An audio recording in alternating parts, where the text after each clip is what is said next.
Hello मेरे प्यारे साथियों, welcome to my YouTube channel comes teach. आज हम आप लोगों को पढ़ाएंगे घात और घातांक की तीसरी क्लास। अभी तक हमने आप लोगों को 2 क्लासें पढ़ाई हैं घात और घातांक की। उम्मीद करता हूँ आप लोगों को सवाल समझ में आए होंगे। आज है घात और घातांक की तीसरी क्लास। चलिए शुरू करते हैं। पहला सवाल है 4 गुणे 5 का स्क्वायर प्लस 5 गुणे 4 का स्क्वायर का मान बताना है। आइए इसे हल करते हैं, देखते हैं कैसे हल करना है। यहाँ है 4 का लिख लेते हैं 4 गुणे 5 का स्क्वायर होता है 25 प्लस 5 गुणे 4 का स्क्वायर 16। 25 चक्कू 100 प्लस 16 पंचे 80। तो आंसर आएगा 100 प्लस 80 180। तो ये हमारा आंसर आ गया। फिर से समझ लेते हैं। 4 गुणे 5 का स्क्वायर प्लस 5 गुणे 4 का स्क्वायर का मान बताना है। कैसे हल करना है? 4 का 4 लिख लिया, गुणे 5 का स्क्वायर 25 प्लस 5 गुणे 4 का स्क्वायर 16। 25 चक्कू 100 प्लस 16 पंचे 80। 100 प्लस 80 180। ये हमारा आंसर आ गया। अगला सवाल है हमारा 1/3 की घात -2 गुणे 3 की घात 2 डिवाइड बाई 3 की घात -3। इसे हल करना है। अब यहाँ पे क्या करना है? ये है 1/3 की घात -2। इसको हम लिख लेंगे 1/3 को जब अपोजिट करेंगे मतलब पलटेंगे तो 3, और घात अगर माइनस की है तो प्लस की हो जाएगी। 1/3 को 3 लिखेंगे और घात अगर माइनस की है तो प्लस की हो जाएगी। गुणे 3 की घात 2 डिवाइड 3 की घात -3। अब यहाँ से हमने पिछली क्लास में भी बताया था, आधार सेम है गुणे में तो घातें क्या होंगी? जुड़ जाएंगी। तो यहाँ से जो आएगा 3 की घात 2 प्लस 2 डिवाइड बाई 3 की घात -3। तो 3 की घात क्या हो जाएगा? 3 की घात 4 डिवाइड बाई 3 की घात -3। अब यहाँ से क्या आंसर आएगा? यहाँ है भाग का निशान है, डिवाइड का लगा है, तो डिवाइड का लगा है तो बटे तो घटे, यानी घातें अगर आधार सेम है तो घातें क्या होंगी? घट जाएंगी। तो 3 की घात 4 माइनस और माइनस का 3। तो 3 की घात 4 और माइनस माइनस प्लस 3। 3 की घात 4 3 7। तो ये हमारा आंसर आ गया। अगला सवाल है 4 की घात 0 प्लस 4 की घात -1 प्लस 4 की घात -2 का मान क्या होगा? इसे हल करते हैं।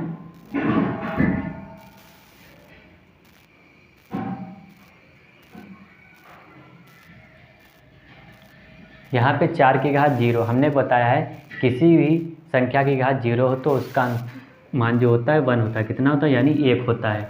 किसी की भी संख्या की घात 0 होती है तो इसका मान 1 होता है। प्लस 4 की घात -1। अब यहाँ से क्या करना है? इसको लिख लेते हैं 1/4 और इसकी पावर 1 प्लस 1/4 इसकी पावर 2। यानी 4 को 1/4 लिखेंगे तो घात अगर माइनस की है तो प्लस की हो जाएगी। यहाँ भी 4 को लिख लिया 1/4 और घात माइनस की थी प्लस की हो गई। आगे हल करते हैं। 1 प्लस 1/4 की घात 1 है तो 1/4 ही रहेगा, प्लस 1 का स्क्वायर 1 और 4 का स्क्वायर 16। अब यहाँ से क्या करना है हमें? यहाँ पे बटे में 1 मान लेते हैं। 1 4 16 का यानी लासा लेना है, और लासा ऐसी संख्या मिलता है जो इन नंबरों से पूरी पूरी डिवाइड जाए। तो 4 और डिवाइड यानी कट जाए, तो 4 और 16 का लासा क्या आएगा? 16 आएगा।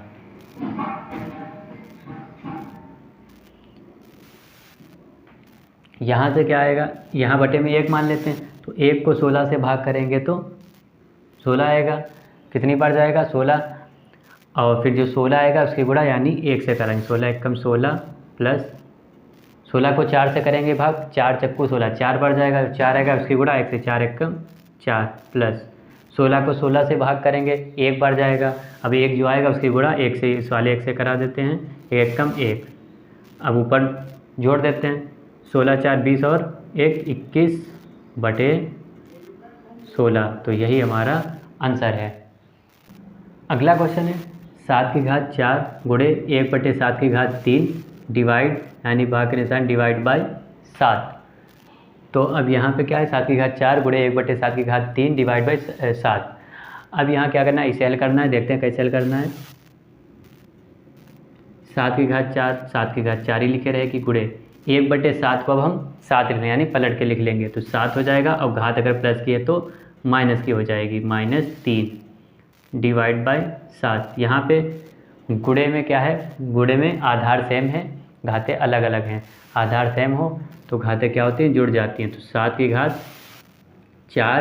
प्लस, और ये क्या है -3 डिवाइड बाय 7। यहाँ से आएगा 7⁴ प्लस 4 प्लस माइनस -3 डिवाइड 7।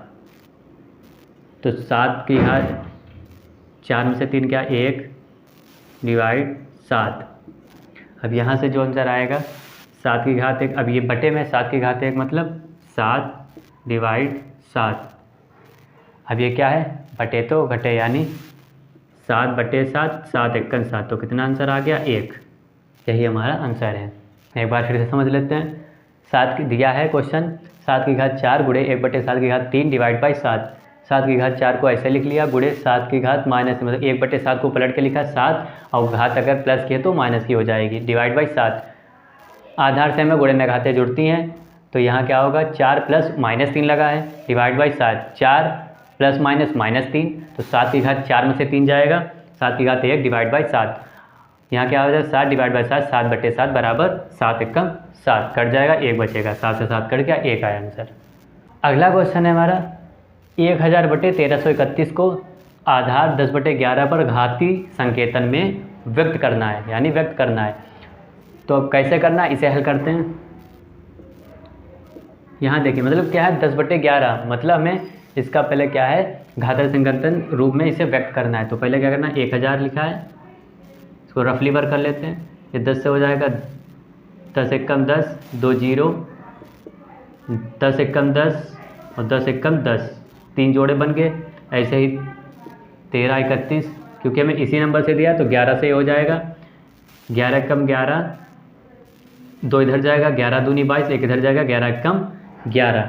अब ये हो जाएगा 11 से 11 × 11, 11 × 11, ये हो जाएगा 11 × 11। इसके फैक्टर निकाल लिए। अब ये यहाँ से क्या है, ये हमारे आगे एक जोड़ा ये बन गया, एक जोड़ा बन गया। इसे घाती संकेतन में हमें लिखना है। कैसे लिखना है, तो यहाँ से 1000/1331 बराबर 1000 के क्या है गुणनखंड, 10 × 10 × 10 बटे 11 × 11 × 11। अब यहाँ से इसका हमें घाती संकेतन में लिखना है, 1000/1331। तो 10 की घात कितनी हो जाएगी, ऊपर वाले के 10 की घात 3/11 की घात 3। तो यहाँ से 10 की घात 3 और 11 की घात 3 है, तो इसको क्या है, हम 10/11 और पूरे की घात 3 लिख सकते हैं। ठीक है, 1000/1331 बराबर जो आंसर आएगा 10/11 की घात 3, ये आ जाएगा आंसर। उम्मीद करता हूँ सवाल आपको समझ में आए होंगे। ऐसे ही वीडियो देखने के लिए हमारे चैनल को सब्सक्राइब करें। Thank you.